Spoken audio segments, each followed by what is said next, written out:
पहुंचे हैं और उनका हालचाल जानने पहुंचे हैं। हमले में सैकड़ों आतंकी घायल हैं और माइन साहब ये बताता है, भले ही पाकिस्तान कितना भी इनकार करे, लेकिन ये बताता है, देखिए सेना के चीफ मुल्ला मुनीर भी आतंकवादियों का हालचाल जानने पहुंचे कि ठीक है कि नहीं है, आपको कोई ज्यादा चोट तो नहीं आई है। आखिर क्या बार बार पाकिस्तान ये कहता है कि साहब हम आतंकियों को सपोर्ट नहीं करते, उनको पालते नहीं, उनको पोसते नहीं।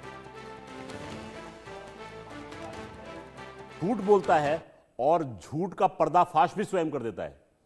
तो ऐसा तो हमारा शत्रु है जो हम पे घात लगा के हमला करने की कोशिश करता है, और जब हम जवाबी कार्रवाई के बारे में सोचते भी हैं तो डर के मारे थर्रा के कांप जाता है। इस समय जो हुआ है वो मात्र एक ट्रेलर था, क्योंकि इस समय आतंकियों पर हमला हुआ था। आतंकियों के आका जो हैं अभी तक सुरक्षित बैठे हैं। तो मुझे ये लगता है कि आतंकी आकाओं का भी खात्मा जो है वो शीघ्र होने वाला है। जिस प्रकार से जनरल आसिम मुनीर हॉस्पिटल पहुंचे हैं, अमूमन ऐसा देखा जाता है कि इतने उच्च अधिकारी जब अस्पताल गए हैं तो जो हताहत हुआ है, जो घायल हुआ है, वो भी थोड़ा ऊंचा होगा। तो किस दर्जे का आतंकवादी हताहत हुआ है, वो मृत्यु को प्राप्त हुआ है, जिसको नर्क पहुंचाया गया है, या जो घायल हुआ है, वो मेरे अनुमान से भी ऊंचे दर्जे का होगा, हाई वैल्यू टारगेट होगा। और सबसे बड़ी बात है कि आतंकवादी खुद पाकिस्तान की सेना और उनके मुखिया से पूछ रहे होंगे कि तुमने हमें तैयार किया, हमें मजबूत किया कि जाओ हिंदुस्तान में आतंकवादी घटनाओं को फैलाओ, और तुम हमारी नहीं रक्षा कर सकते। लगातार तुम हमसे वादा कर रहे हो कि चिंता मत करो, हम बैठे हैं। भारत ने पाकिस्तान के अंदर घुसकर हमारे ठिकानों पर हमला कर दिया, और आप क्या कर रहे हैं? एसके सिंह साहब, जवाब। आज मैंने और भी टीवी चैनल पे मैं देख रहा था, कुछ में बात करने लगे कि क्या ये एक तरीके का सर्जिकल स्ट्राइक है। मैं इसको नहीं मानता। ये बहुत सही जवाब दिया है, क्योंकि ये है वॉर अगेंस्ट टेररिज्म।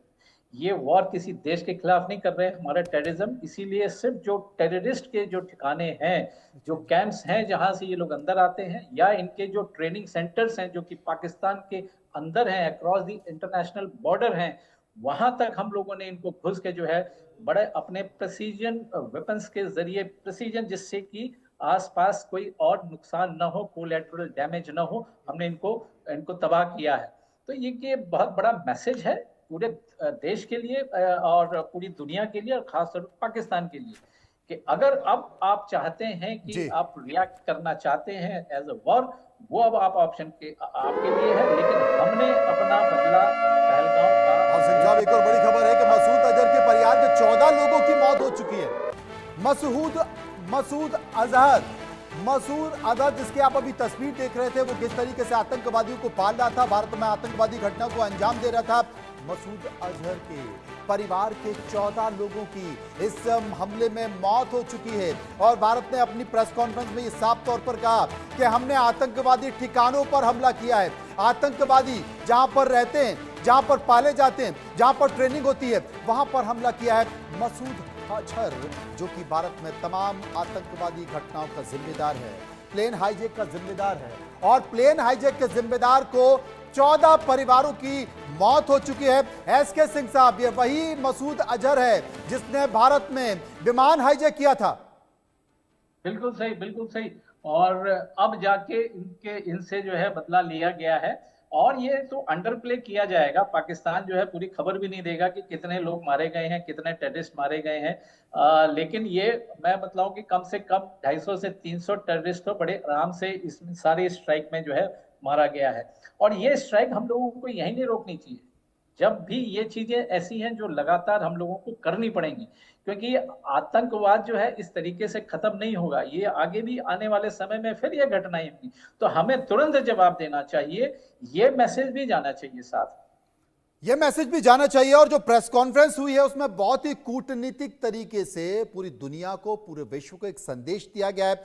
निपुण आलम बयान, विदेशी मामलों के जानकार हमारे साथ मौजूद होंगे, उनसे हम समझेंगे, पूछेंगे और जानेंगे कि जो प्रेस कॉन्फ्रेंस हुई है, अगर उसे कूटनीतिक तरीके से देखा जाए, उसमें जिस तरीके से विदेश सचिव विक्रम मिस्री ने कहा है कि हमने आतंकवाद के खिलाफ अपने अधिकारों का उपयोग किया है, अपने अधिकारों का उपयोग किया है, यह वैश्विक तौर पर एक संदेश देने की कोशिश की है कि भारत जो आतंकवाद का दंश 3 दशकों से झेल रहा है, उसमें भारत ने अपने अधिकारों का प्रयोग करते हुए आतंकवादी कैंपों पर हमला किया है, आतंकवाद पर हमला किया है।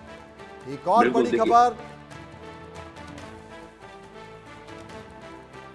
बड़ी खबर आपको बता दें कि मसूद अजहर के परिवार के 14 लोगों की मौत हो चुकी है। ऑपरेशन में मारे गए मसूद के परिवार के लोग